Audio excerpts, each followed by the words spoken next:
Looking at what opportunities we have here coming out of our afternoon, uh, out of the daily doldrums and into the end of the day.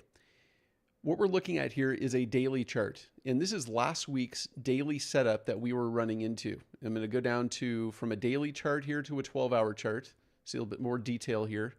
You can see on Monday, we had completed a profit target, just like we had done here yesterday, and we were squeezing up into a new traditional short setup. I'm going to zoom in a little bit further here.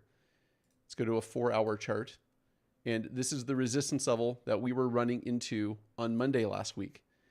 On Monday, we had a 50% short, and that led us into our target. We completed those targets. We ran into them overnight, and we were going straight down extensions until we broke out of them here as we were coming into the afternoon. What did we run into? So far, we ran directly up into the next daily short setup in our series. Now, does that resistance level have to hold? No. I mean, could we squeeze all the way halfway back again like we did last week Monday? We certainly could. So how do we confirm that the resistance above us is strong enough to break the intraday longs? And there's a couple ways to answer this question. One is to look at the VIX, but there's just a normal trading hours halfway back long from lows to highs that we can trail here as we go into our afternoon. And you can see that we had a pro gap up and go today, meaning that there was only a 35% probability of filling the gap. We didn't make a pullback into a long setup from yesterday's lows to highs. We just broke out here. But we're trailing our trading hours long from lows to highs here as we're going into our afternoon. Knowing that if we were to continue to defend that halfway back long from lows of the day, our trading hours lows to highs, that we could keep grinding higher up into our larger resistance levels. We could come all the way into the 66.98 for all we know.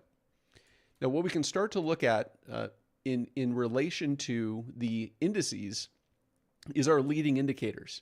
And the question is do we have a volatility and dollar and bank setup to correlate with any new resistance? And you're looking at the dollar right now.